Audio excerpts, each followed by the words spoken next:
Okey, so pada hari ini kita akan masuk kepada bab yang baru, bab yang terakhir dalam silibus sejarah KSSM tingkatan 3, okey, iaitu bab yang ke-8 di bawah tajuk Kebijaksanaan Raja dan Pembesar Melayu Menangani Cabaran Barat. Okey, saya ulang, kebijaksanaan Raja dan Pembesar Melayu dalam menangani cabaran yang dilakukan oleh kuasa-kuasa barat. Okay, itu adalah tajuk untuk bab yang ke-8. So pada hari ini fokus kita adalah kepada 8.1. Tak banyak hari ini kelas kita mungkin sekejap sahaja. Okay, kita akan fokus kepada 8.1 sahaja pada hari ini. Okay, dan yang mana bab ini juga terbahagi kepada 4 subtajuk. Okay, 4 subtajuk. Membincangkan tentang bagaimana Raja-Raja Melayu dan pembesar untuk melawan dan menangani segala cabaran-cabaran yang dilakukan oleh pihak barat. Okey.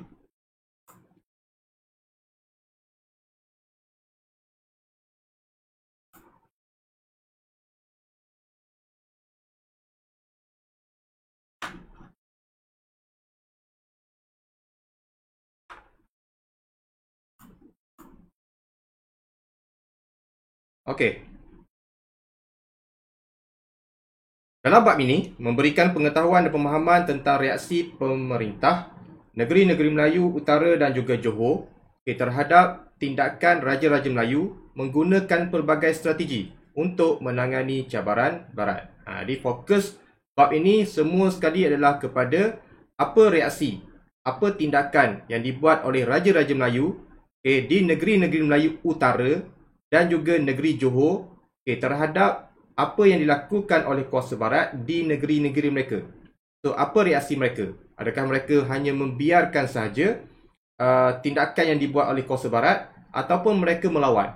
Itu yang kita nak bincang dalam bab yang ke-8. Dan di sini kita akan tengok kebijaksanaan, ada beberapa pembesar, ada juga sultan yang bijak, yang berpandangan jauh dalam melambatkan usaha British untuk menawan negeri-negeri mereka. Juga dalam bab ini juga membincangkan usaha-usaha pembesar dalam memodernkan negeri-negeri mereka. Dan tajuk ini terbahagi kepada 4 subtajuk, iaitu yang pertama, reaksi pemerintah negeri-negeri Melayu Utara dan Johor terhadap tindakan barat. Yang kedua, tindakan Raja Melayu dalam menangani cabaran barat. Yang ketiga, usaha pembesar Melayu dalam pemodenan negeri. Dan yang keempat, keberkesanan peranan pemerintah tempatan dalam menangani cabaran barat. So yang keempat tu maksudnya adakah apa yang dilakukan oleh pembesar, apa yang dilakukan oleh sultan berkesan untuk menangani cabaran-cabaran yang dilakukan oleh kuasa-kuasa barat. So 4 subtajuk dalam bab yang ke-8. So fokus pada hari ini adalah kepada 8.1 sahaja, iaitu reaksi pemerintah negeri-negeri Melayu Utara dan Johor terhadap tindakan kuasa barat. Itu adalah fokus kita pada hari ini. Tak banyak, kita hanya nak tengok reaksi saja. Adakah mereka setuju? Apakah mereka gembira dengan kehadiran pihak barat ataupun mereka kecewa ataupun marah dengan apa yang dilakukan oleh kuasa barat. Boleh faham?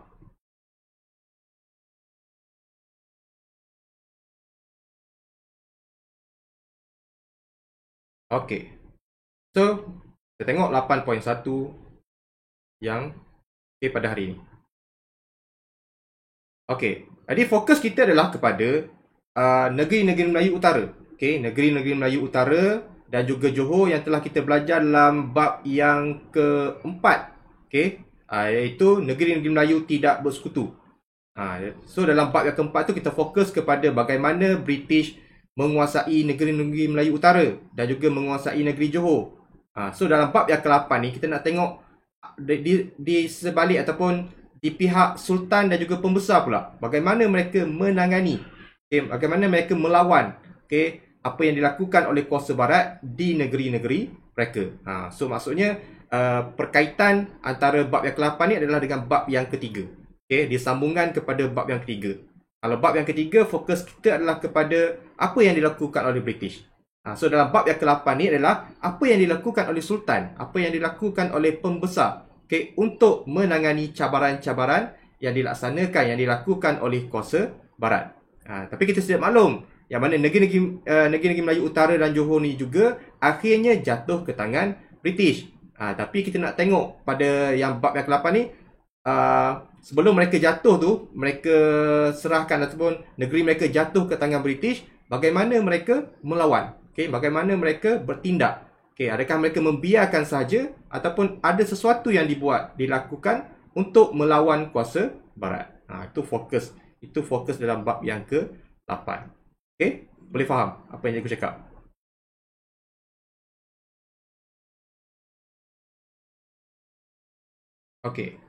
Jadi kita tengok yang pertama adalah Protokol Sempadan Perjanjian Bangkok 1909. Kita dah bincang tentang Perjanjian Bangkok pada tahun 1909, yang mana dalam perjanjian ini membolehkan British menguasai negeri-negeri Melayu Utara. Ingat lagi tak apa itu negeri-negeri Melayu Utara? Ada berapa negeri? Yang sebelah utara, negeri Melayu di sebelah utara, di sebelah atas. Antaranya adalah seperti Kelantan, Kedah, Perlis dan juga Terengganu.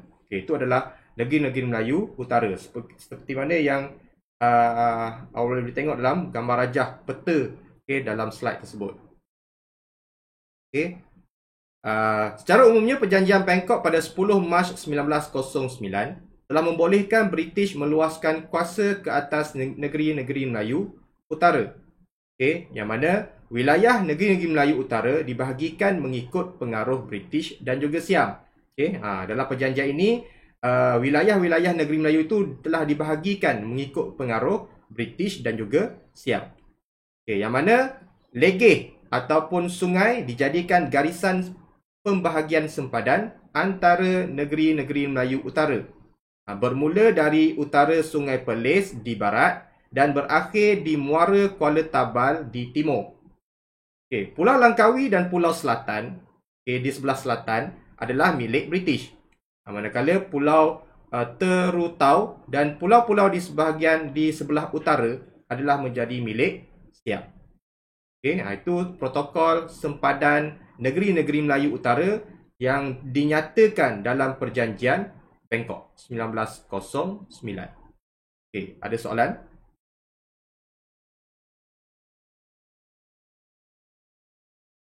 Boleh faham legeh tu tahu legeh tu adalah macam sungai, dia macam sungai lah. Pembahagian sempadan menggunakan sungai. Maksudnya sungai sebelah sini, contohnya negeri Perlis, sungai sebelah sana adalah negeri Kedah.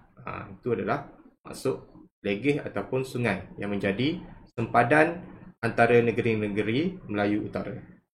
Kita teruskan. So, fokus kita adalah kepada slide ini. Hanya slide ini sahaja fokus untuk negeri-negeri Melayu Utara.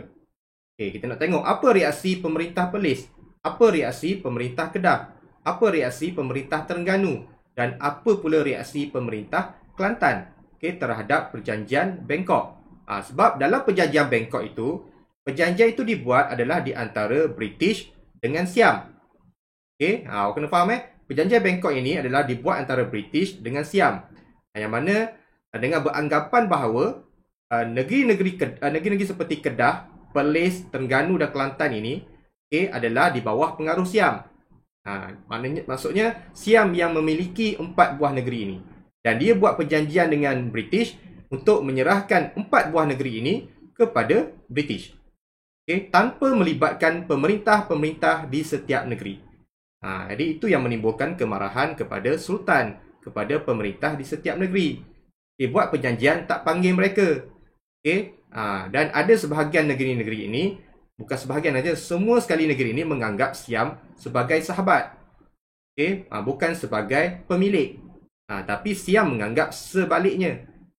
Siam menganggap hubungan mereka dengan negeri-negeri Melayu ini adalah sebagai dia pemilik kepada negeri-negeri ini. Dia berkuasa ke atas negeri-negeri Melayu Utara.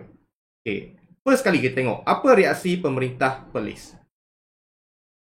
Okey, Perlis kehilangan wilayah Pujuk. Okey, dan Raja Said Alwi Jamalulai membantah tindakan Siam memasukkan Pujuk ke wilayah Setul. Maksudnya Pujuk asalnya adalah milik negeri Perlis. Tapi selepas perjanjian Bangkok, wilayah Pujuk diletakkan di bawah kuasa Siam. Okey, itu yang pertama tentang Perlis. Yang kedua, reaksi pemerintah Kedah, Sultan Kedah. Yang mana Kedah kehilangan wilayah Sadao, Setul, Pulau Teratau, Butang dan pulau-pulau sekitarnya kepada Siam. Okay, membantah ni adalah melawan ataupun tidak setuju. Okay, membantah adalah tidak setuju. Okay, so Kedah kehilangan beberapa wilayah seperti Setul, Pulau Teratau, Butang dan pulau-pulau di sekitarnya kepada Siam. Yang mana dalam perjanjian Bangkok ada dinyatakan pulau-pulau di sebelah utara menjadi milik Siam. Di sebelah selatan menjadi milik British. Itu yang dinyatakan dalam perjanjian Bangkok. Sebab itulah ada pulau-pulau yang sepatutnya milik Kedah menjadi milik Siam. Okay. Sultan Abdul Hamid Halim Shah tersinggung kerana tidak dibawa bersama untuk berunding dan tidak memaafkan pihak-pihak yang menjual negeri Kedah kepada British. Okay. Itu adalah reaksi kepada pemerintah Kedah. Okay. Apa pula reaksi pemerintah Terengganu? Sultan Terengganu ketika itu ialah Sultan Zainal Abidin III. Mengecam tindakan Siam menyerahkan Terengganu kepada British. Tak setuju. Mengecam ni tak setuju. Membantah. Sama erti macam membantah. Yang mana Siam tidak berhak ke atas Terengganu. Dan penghantaran bunga emas kepada Siam setiap tahun hanya adalah sebagai tanda persahabatan. Bukan pemilikan. Itu yang disalah ertikan oleh Siam. Okay. Terengganu anggap Siam sebagai sahabat. So, sebagai sahabat dibagi hadiah setiap tahun kepada Siam. Tanda persahabatan diplomatik. Kalau ada musuh, dia boleh tolong. Itu tanda sahabat. Tapi bila itu dilakukan, Siam menganggap dia adalah bos. Dia adalah kuasa besar terhadap negeri Terengganu. So, apa tindakan Sultan?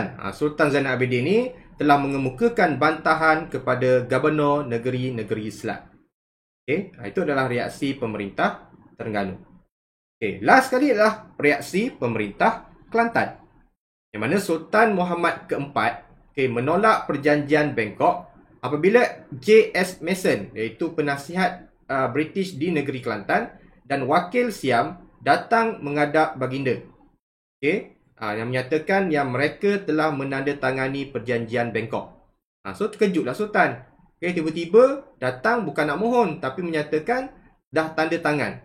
Okay, perjanjian Bangkok. Tak panggil pun Sultan Kelantan, tak panggil pun semua sultan-sultan yang terlibat.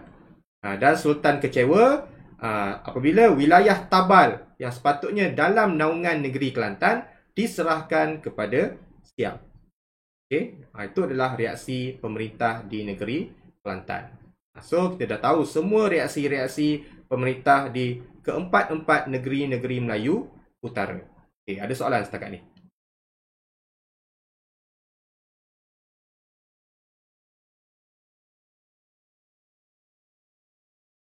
Okay, boleh faham?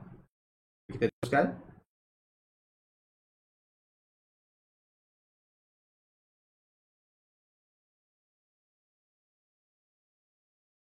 Okay. So selesai reaksi untuk negeri-negeri Melayu Utara. Dan secara umumnya, secara kesimpulannya, kita boleh nyatakan semua pemerintah di negeri-negeri Melayu Utara kecewa. Okay, dan membantah apa yang dilakukan oleh British dan juga Siam melalui perjanjian Bangkok. Okay, tak ada yang setuju. Semua membantah. Semua tidak setuju. Okay. So, seterusnya adalah negeri yang kelima. Okay, dalam negeri-negeri Melayu tidak bersekutu adalah negeri Johor. Okay, apa pula reaksi pemerintah di negeri Johor? Okay, Johor ni dia lain sikit. Dia British susah sikit nak tackle Sultan Johor ataupun untuk memasuki negeri Johor. Sebab dia punya pemerintah dia berpandangan jauh. Okay? Lebih cepat pick up berbanding British. Sebelum British buat, dia dah tahu loh, dia kaji dulu apa British akan buat untuk dapatkan negeri dia. Dia akan patahkan dulu, dia akan halang, okay, dia akan tewaskan British menggunakan idea dan juga akal fikiran, kebijaksanaan pemerintah yang ada di negeri Johor. Okay, so kita tengok apa yang berlaku di negeri Johor. Kebijaksanaan pemerintah Johor menyekat kemarahan Barat, yang mana British berminat untuk campur tangan di Johor untuk kepentingan ekonomi mereka. British berminat. Kita tahu selain daripada negeri-negeri Melayu Utara, yang satu lagi negeri yang dia nak adalah negeri Johor. Sebab Johor ada kepentingan ekonomi yang boleh dia dapat di negeri Johor.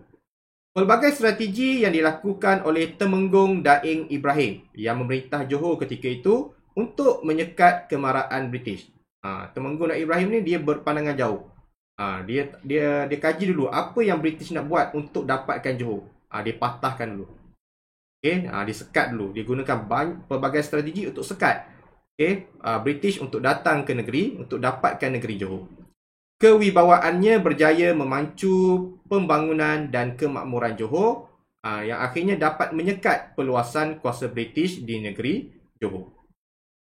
So apa yang dilakukan oleh Temenggung Daeng Ibrahim? Dia adalah pemerintah yang memerintah negeri Johor. Memacu ni lah membawa. Membawa ataupun memulakan negeri Johor ni ke arah negeri yang lebih aman dan lebih maju. Mengetuai lah. Memacu ni lah mengetuai. Boleh, Yuzan? So, Temenggung Daeng Ibrahim ni kita belajar sejarah dalam bab yang ketiga. Negeri-negeri Melayu bersekutu. Dalam bab yang kedua. Dalam bab yang kedua, ketika British ingin mendapatkan Singapura. Yang mana Temenggung Daeng Ibrahim ni adalah anak kepada Temenggung Daeng Abdul Rahman. Temenggung Abdul Rahman yang ditugaskan untuk menjaga Singapura. Yang mana ketika itu Johor terbagi kepada dua. Johor sebelah atas diperintah oleh Sultan Hussein, yang mana hanya menjadi sebagai boneka sahaja. Pemerintahan dilaksanakan oleh Temenggung Abdul Rahman. Pengganti kepada Temenggung Abdul Rahman adalah Temenggung Daeng Ibrahim. Dia yang memerintah negeri Johor. Itu gambar dia. Itulah gambar Temenggung Daeng Ibrahim. Peka terhadap rancangan British yang ingin menguasai negeri Johor dan perairan Selat Melaka. Daeng Ibrahim ni dia seorang yang peka. Dia tahu sebab dia ada pengalaman bagaimana British mendapatkan Singapura. Dia tak nak apa yang dilakukan di Singapura berlaku juga di negeri Johor. So dia peka, dia berhati-hati dengan rancangan-rancangan British supaya Johor tidak jatuh ke tangan British. Dan beliau juga ataupun baginda juga berusaha membina jati diri sebagai pemerintah yang berdaulat. Apa yang dilakukan oleh Temenggung Daeng Ibrahim? Kita tengok ada 5 perkara yang dilakukan untuk memakmurkan Johor, untuk menguatkan kedaulatan negeri Johor. Kita tengok atas sekali. Yang pertama sekali ialah apa yang dilakukan oleh Temenggung Daeng Ibrahim ialah baginda menjamin keselamatan perairan negeri Johor. Yang mana baginda memastikan perairan Johor dan Singapura selamat untuk perdagangan. Dan mendapat hadiah pedang keemasan daripada Ratu Victoria, iaitu Ratu England, sebagai menghargai jasa beliau mewujudkan keamanan perairan. Dia berbaik-baik dengan pemerintah England, pemerintah di British. Dia berbaik-baik dengan Ratu Victoria, Ratu England. So bila Sultan Selangor ataupun pemerintah Johor berbaik dengan Ratu England, jadi dia punya tentera-tentera ataupun dia punya pemerintah di peringkat pentadbiran British tu tak boleh buat apa. Sebab dia dah ada hubungan yang baik dengan pihak atasan di England. Itu yang pertama. Yang kedua, Temenggung Daik Ibrahim ni juga telah mengasaskan Bandar Iskandar Puteri. Bukan Iskandar Puteri yang sekarang, Iskandar Puteri yang dulu. Ini adalah asal nama Iskandar Puteri. Yang sekarang ni Sultan Johor yang sekarang telah mengambil balik. Nama Iskandar Puteri itu dijadikan sebagai nama untuk pusat pentadbiran Johor yang moden sekarang. Diambil semula. Yang mana memindahkan pusat pentadbiran Johor dari Teluk Belanga, Singapura ke Tanjung Puteri untuk mengelakkan tekanan British di negeri-negeri Selat yang juga berpusat di Singapura. Kita sedia maklum, sebelum ni Temenggung Abdul Rahman, dia punya tanah dia punya kediaman ni adalah di Singapura. Jadi dia mentadbir Johor tu dari Singapura. So dia tak nak ada apa-apa tekanan daripada British, dia pindahkan pusat pentadbiran Johor tu daripada Teluk Belanga di Singapura ke Tanjung Puteri. Tanjung Puteri tu sekarang adalah Johor Baru lah. Johor Baru, bandar Johor Baru tu sekarang. Itu adalah Tanjung Puteri. Untuk mengelakkan tekanan daripada British di negeri-negeri Selat ketika itu. Dan Temenggung Daik Ibrahim juga telah mengisytiharkan Tanjung Puteri sebagai ibu negeri Johor dan dinamakan sebagai Bandar Iskandar Puteri. Itu adalah asal-usul lah. Yang awak tahu mana datangnya Iskandar Puteri itu, itu dah tempatnya. Asalnya daripada kawasan Tanjung Puteri dijadikan ibu negeri Johor dan dinamakan sebagai Bandar Iskandar Puteri. Yang ketiga, apa yang dilakukan oleh Temenggung Daik Ibrahim ialah beliau telah memodernkan pentadbiran negeri. Yang mana beliau telah mempelopori birokrasi moden, sistem tradisional diperkukuh dengan unsur baharu dari barat ke dalam sistem pentadbiran seperti pendidikan moden. Maknanya dia tiru apa yang barat buat, dia cuba buat di negeri Johor. Yang keempat adalah mengeksploitasi hasil hutan, mengeluarkan hasil hutan terutamanya getah perca untuk dijual kepada pedagang-pedagang British. Yang kedua, perdagangan getah perca menguntungkan sehingga Temenggung mengisytiharkannya sebagai monopoli Johor. Bila dia jual, dia tengok getah perca ni mendapat sambutan. Mendapat sambutan yang menguntungkan kepada negeri Johor dan diisytiharkan getah perca itu adalah monopoli perdagangan negeri Johor, adalah milik kerajaan Johor. Monopoli inilah menjadi perdagangan utama untuk negeri Johor. Monopoli adalah perdagangan utama. Dijadikan dia sebagai perdagangan yang terbesar untuk negeri Johor. Boleh? Zan? Dan yang terakhir sekali, beliau juga telah memperkenalkan sistem Kangcu. Ni kena take note juga sistem Kangcu. Biasanya dalam bila membicara ataupun bila kita bincang tentang negeri Johor, sistem Kangcu adalah sistem yang utama yang diguna pakai di negeri Johor. Yang mana dalam sistem Kangcu menggalakkan kemasukan orang Cina untuk mengusahakan tanaman gambir dan lada hitam. Sebelum tu apa itu Kangcu? Apa itu Kangcu? Sistem Kangcu. Kangcu tu apa? Tengok, tahukah anda di sebelah tu? Kangcu ialah panggilan kepada ketua pertempatan di lembah sungai. Ketua penempatan penduduk di lembah sungai dipanggil sebagai Kangcu. Dan dalam sistem ini, surat sungai iaitu surat kuasa untuk menetap dan mengusahakan pertanian di lembah sungai. So Kangcu tu untuk diusahakan tanaman di lembah sungai, dia kena ada surat sungai, surat kuasa. Dan kangkar pula ialah penempatan orang Cina berhampiran dengan muara sungai. Kangkar adalah kawasan kampung lah. Kangkar tu adalah kampung orang-orang Cina yang berhampiran dengan muara sungai. Dipanggil sebagai kangkar. Lepas tu ada di Johor dipanggil contohnya macam Kangkar Pulai. Itu adalah perkampungan. Asalnya adalah perkampungan orang-orang Cina yang mengusahakan pertanian di kawasan lembah sungai. Dan tanaman yang diusahakan di negeri Johor ada dua. Satu gambir, satu lagi adalah lada hitam. Dan pada tahun 1860, Johor menjadi pengeluar gambir dan lada hitam yang terkemuka di alam Melayu. Bila dengar Johor je, pedagang-pedagang akan tertarik dengan tanaman gambir dan juga lada hitam yang ditanam secara komersial oleh Temenggung Daik Ibrahim dalam semasa beliau mentadbir negeri Johor.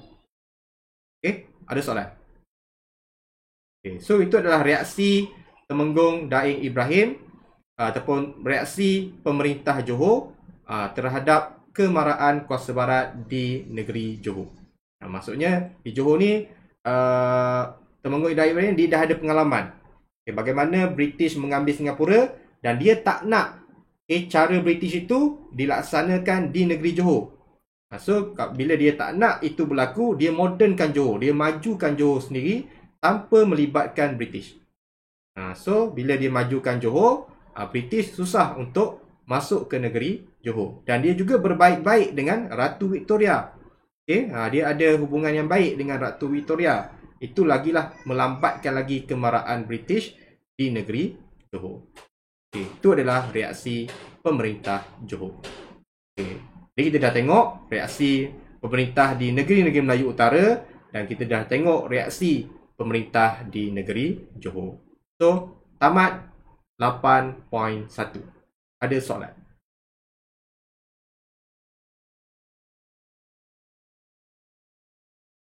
Okey, kalau tak ada kita tengok soalan. Latihan objektif. Baca soalan dan boleh respon jawapan. Baca soalan dan boleh respon jawapan. Ada 4 soalan objektif kat situ. Baca dan cuba bagi jawapan anda.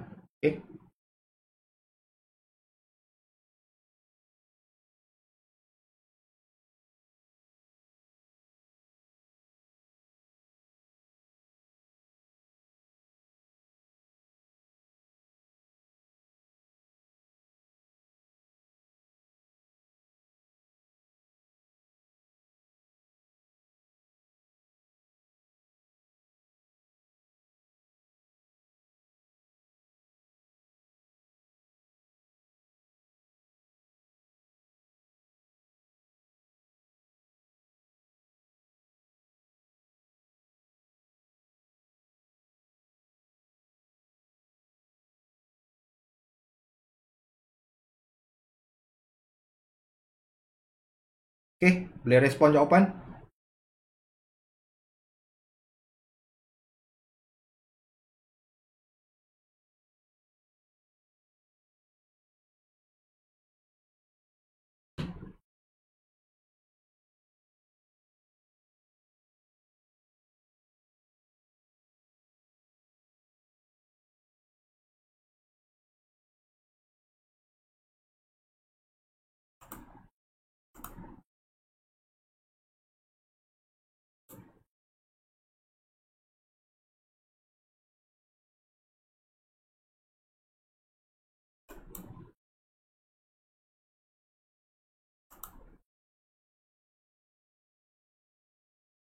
Okey. Dah ada. Baru aku nak bincang terus. Okey, tengok Loyuzen berikan jawapan CBCC. Satu CBCC. Kathleen CBBC. CBBC. Lain CBCC. CB. So tengok apa jawapan yang sebenar untuk latihan objektif. Soalan yang pertama, melalui protokol sempadan Perjanjian Bangkok 1909, Perlis kehilangan satu wilayah yang terletak di utara Sungai Perlis kepada Siam, iaitu jawapannya adalah wilayah Pujuh. Wilayah Pujuh. Soalan yang kedua, protokol sempadan Perjanjian Bangkok 09, 1909 juga, menyebabkan Kedah kehilangan wilayah. Sultan Kedah yang terkilan kerana tidak diajak untuk berunding ialah, jarang soalan untuk tanya nama. Rasanya kalau sekarang punya soalan dia tak tanya nama lah. Jarang. Boleh dibuat tapi jarang untuk bertanyakan nama. Okay, kalau format yang terkini pun dia bagi nama. So nama itu berkaitan dengan perkara apa. Okay, tapi tak apa, kita tengok. Okay, apa jawapan dia? Sultan. Apakah nama Sultan yang terlibat di negeri Kedah? Jawapannya adalah Sultan Abdul Hamid Halim Shah. Soalan yang ketiga, mengapakah Sultan Zainal Abidin III tidak mengiktiraf Perjanjian Bangkok 1909? Ya kerana jawapannya B ke C. Kat sini kita tengok ada yang bagi jawapan B, ada yang bagi jawapan C. Mana yang lebih tepat? Satu, tidak dibawa berunding. Dua, kedaulatan negeri tergugat. Tiga, dipaksa menghantar bunga emas. Empat, bercanggah dengan janji British. So jawapan yang paling tepat adalah C. 2 dan 3. Kedaulatan negeri tergugat dan dipaksa menghantar bunga emas. Bercanggah dengan janji British tu sebenarnya tak ada dalam perbincangan kita yang melibatkan negeri Terengganu. Dia ada menyatakan hantar bunga emas tu sebagai tanda persahabatan dan kedaulatan negeri tergugat apabila British telah masuk ke negeri Terengganu. Yang keempat, apakah kesan daripada pertempatan kancu di negeri Johor? Bila kancu, kangkar ke, dia adalah dengan perkara yang melibatkan pertanian. Dan pertanian yang ada di negeri Johor ada dua, gambir dan juga lada hitam. Jadi jawapan kat situ ada dinyatakan lada hitam. So jawapannya adalah C, B, C, C. Itu adalah jawapan yang tepat. Boleh? Seterusnya, soalan subjektif.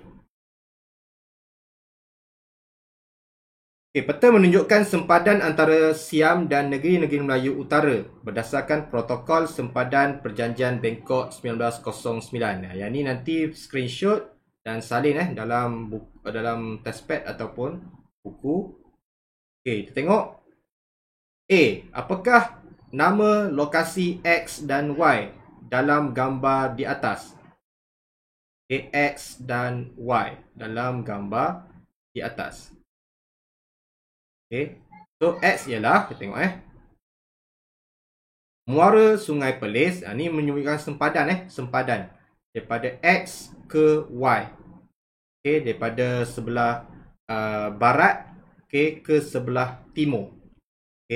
Barat muara Sungai Perlis hinggalah ke timur muara Kuala Tabal di sempadan Kelantan dan juga Siap. Itu adalah nama lokasi X dan Y. Itu adalah sempadan di antara negeri-negeri Melayu Utara dan juga Siam. B. Senaraikan dua kandungan protokol tersebut. Satu, garis sempadan berdasarkan legeh dan sungai. Dalam protokol itu menyatakan sempadan antara negeri Melayu Utara dan juga Siam adalah berdasarkan legeh dan juga sungai. Yang kedua, ia bermula di utara muara Sungai Perlis di barat dan berakhir di muara Kuala Tabal di timur. Pulau Langkawi dan pulau bahagian selatan milik British, Pulau Terutau dan pulau bahagian utara menjadi milik Siam. Kita tengok yang garis putus-putus tu, dalam gambar rajah tu, yang bawah Pulau Langkawi milik British, yang atas menjadi milik Siam. Yang asalnya dulu adalah milik negeri Kedah. C. Apakah kesan protokol tersebut terhadap negeri-negeri Melayu Utara? Jawapannya ialah terbentuknya garisan sempadan baharu yang ditetapkan berdasarkan legeh dan lembah sungai. Selain itu, negeri Melayu Utara juga kehilangan wilayah. Contohnya, Perlis hilang Pujuh, Kelantan hilang Tabal yang diserahkan kepada Siam. Dah screenshot.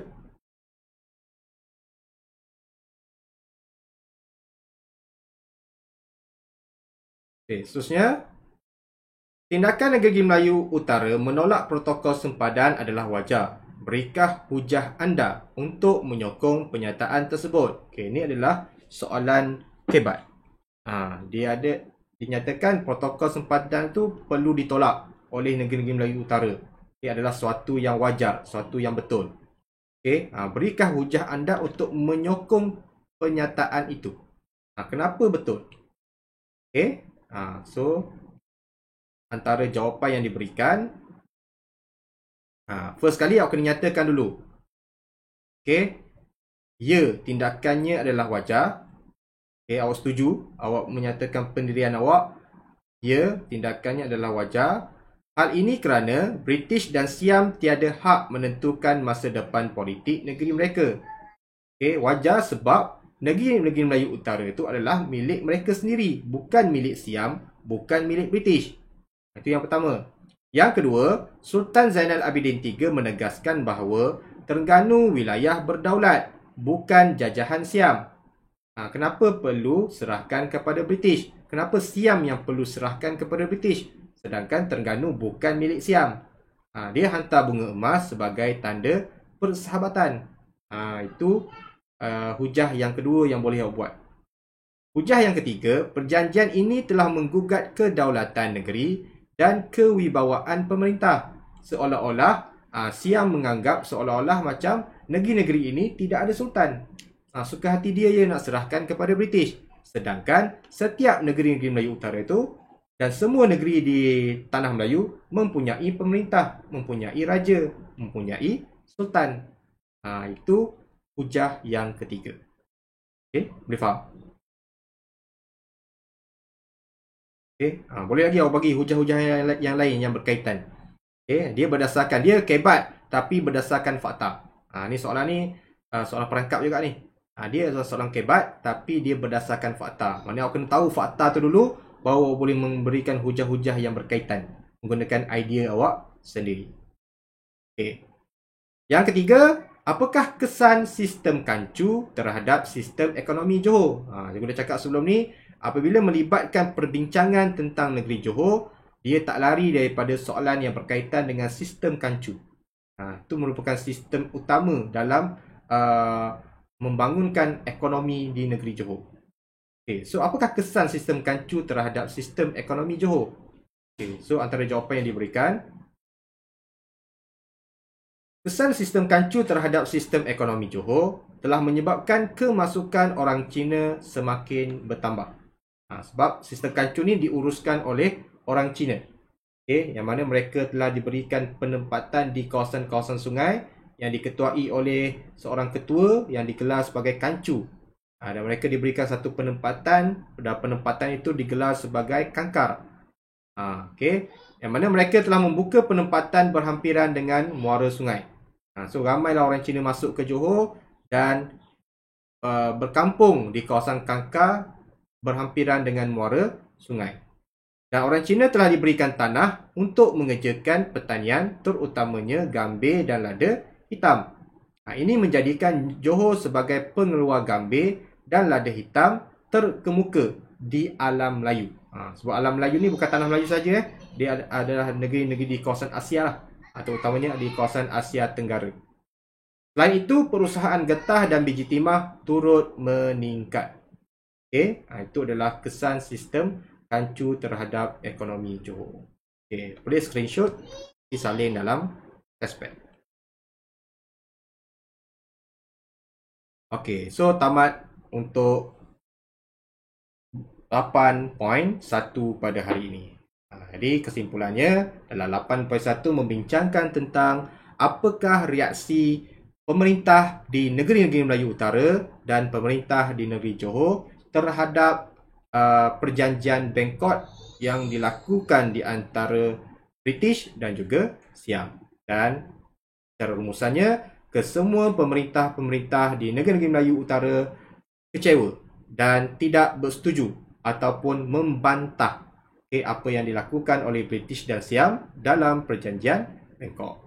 Okay, so ada soalan sebelum kita tamatkan?